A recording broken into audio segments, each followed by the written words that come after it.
In this week's video, we'll be exploring basic composition and filters for landscape photography.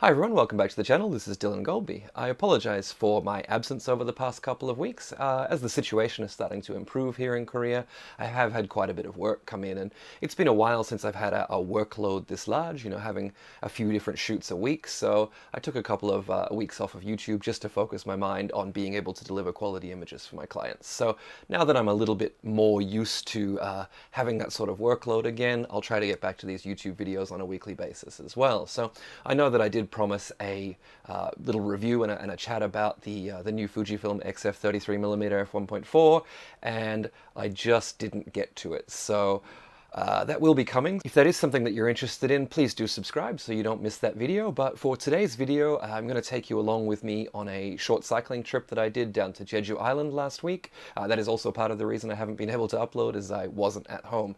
And so the island of Jeju is a volcanic island just off the south coast of Korea. And it's basically, I think people call it sort of the Hawaii of Korea. It's a little bit more of a tropical looking island, and it is volcanic, so there's a lot of these sort of volcanic rocks around the coast and things like that. It's really spectacular, and so I decided to do the what they call the Jeju fantasy trip, which is cycling around the coast of the island, I think, which is 230 something kilometers, basically rolling across the little hills that form the island. And so I took my my GoPro and my X100 down with me, and I filmed a little video of shooting a small mountain called Sanbangsan, which is actually in Jeju folklore the top of Hallasan, which is the volcano that actually formed the island. So if you go up, there's a crater at the top of the volcano, and they say that Sanbangsan is actually the piece of the mountain that came out, and it's landed next to it. And so you've got the crater inverted as another mountain. And so that's the mountain that I'll be focusing on for the composition today. So without further ado, let's jump in and get down to Jeju Island.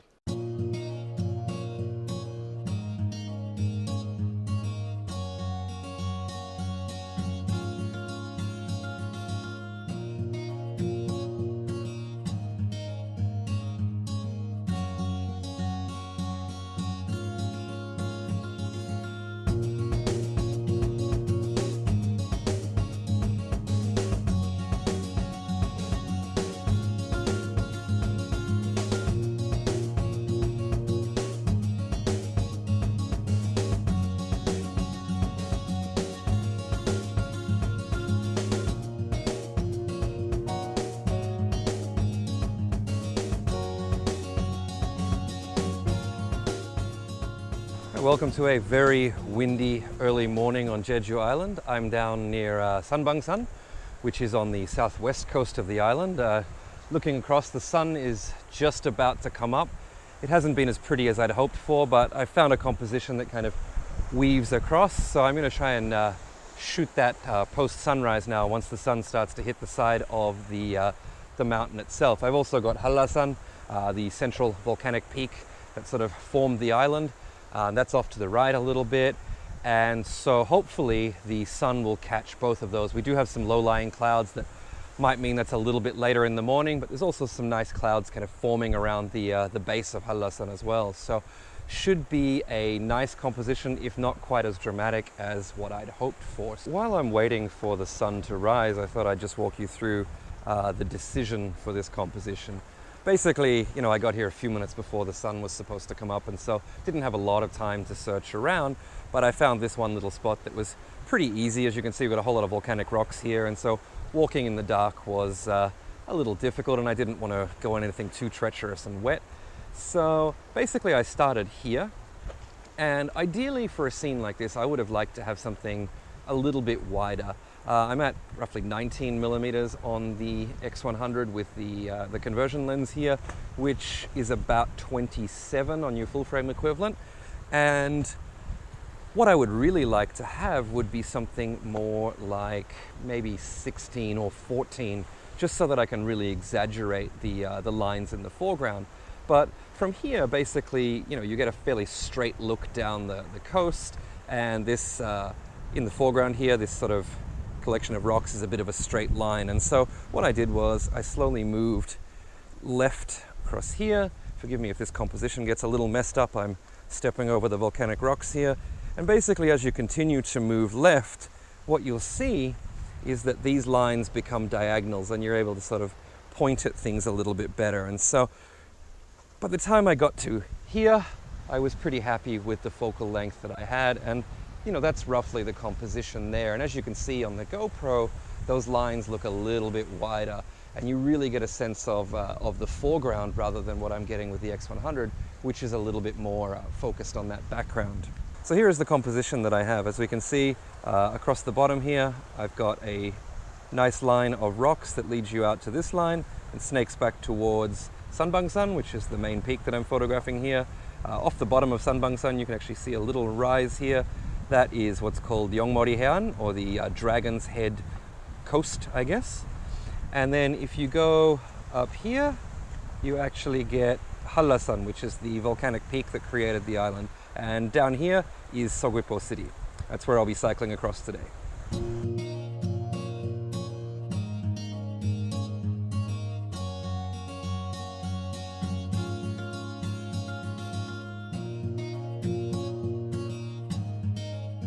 It is getting to that time of the morning now where the sky is a little bit brighter than the landscape below, just because we do have that low-lying cloud. And so I am going to get out a graduated ND filter and basically try and just bring down that sky a little bit so I can keep it in the same exposure. Now, I've been using the 4-stop ND that's built into the X100V to get these long exposures where I've been able to sort of turn the water into this sort of wispy mess. But I am going to probably switch that out for a 10-stop very shortly, as we are getting a bit brighter. It's a Haida M7 on the lens now. I can still get 15 seconds at f10 with the built-in ND, so I won't need to switch that out just yet. But I am going to add a soft graduated ND just to bring that sky down a little bit. Now, I have my hard graduated ND here as well, but the Sanbangsan, the actual mountain that I'm using as the center point of my composition, is quite tall compared to the rest of the landscape, and I don't want to send that dark just yet. We'll see how that goes once the sun peaks above the horizon. If it is significantly brighter than the foreground, then I may have to switch out, but for now I'm going to use this.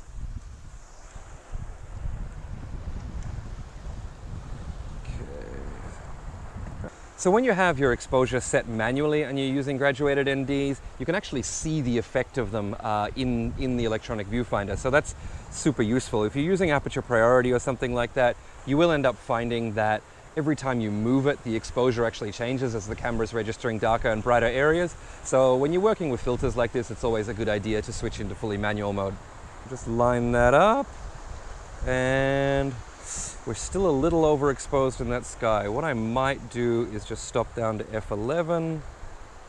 Here we are. Okay, 2-second timer, and here we go. So while we're waiting on that exposure, I am actually using the wide-angle conversion lens for the X100V here. I didn't bring anything else with me aside from my X100V kit and the Haida filters, just because I am cycling around the island and I wanted to enjoy the ride more than anything else. And this gives you enough variety to be able to capture the island in several different ways. Although you might not be able to get everything you want, it's definitely a good way to go home with some good photos from your trip as a memory.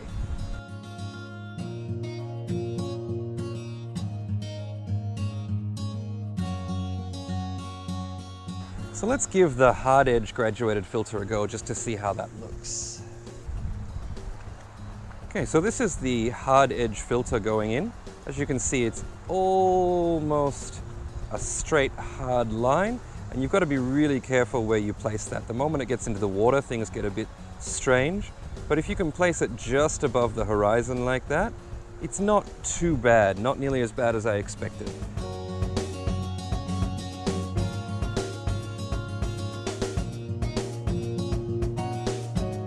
So I've walked down the coast a little bit and I've found some rocks that are being nicely side-lit by the rising sun.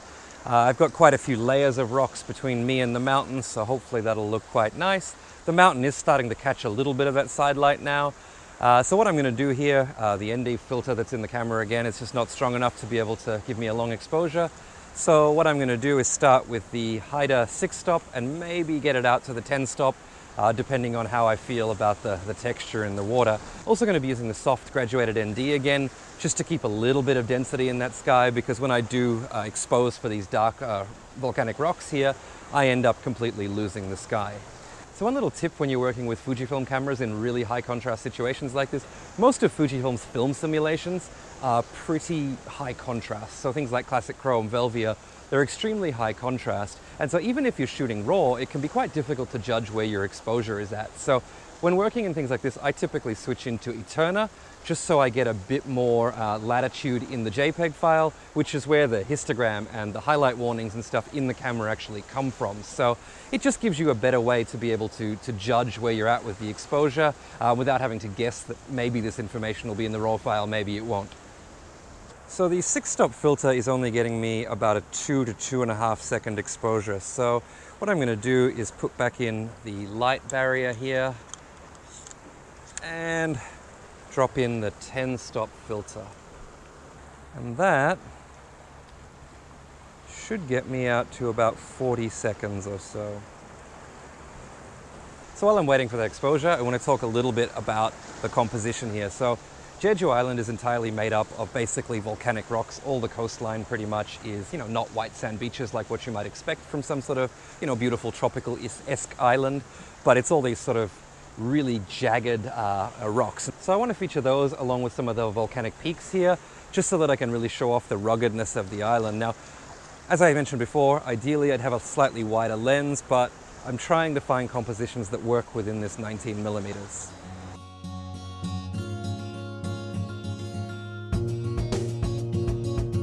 So quite happy with the vertical shot. Now just going for a horizontal shot and repositioning my graduated ND filter.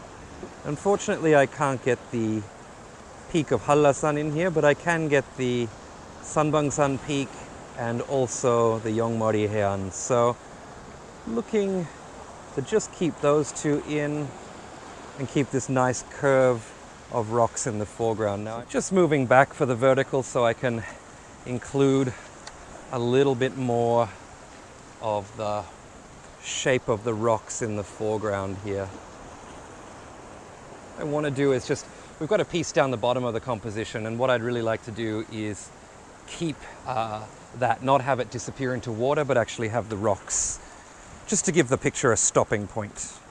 So what I'm not liking from this perspective, now that I actually look at it, is this rock that I was using as foreground before kind of juts up into the composition and sort of breaks it a little bit. So I think what I'm going to do is try and raise up a little bit like this and just tilt down. And that way I still get that beautiful curve in the rocks, but I don't have this one stone that's sort of jutting up way above the others.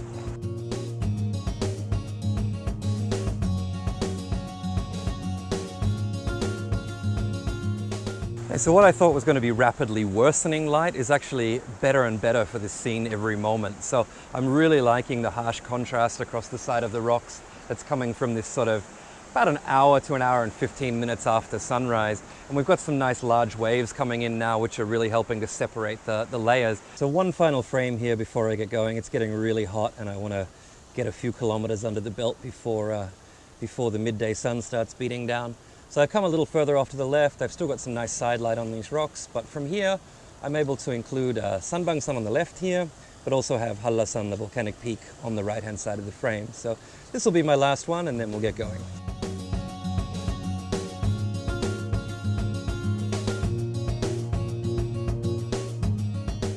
So I hope that that's been enjoyable for you. I do have a slideshow of several other images that I took on the island coming up at the end of this video, and I also have a blog post which I'll put a link to down below that is basically a guide to getting your bike down to Jeju and what to expect from the ride. So if that's something that you're interested in, do check that out as well. Thanks again for watching. If you haven't already, please do like and subscribe, and if you have any questions about the ride or the photography in this video, please do leave them in the comments below and I will do my best to get back to you. Cheers!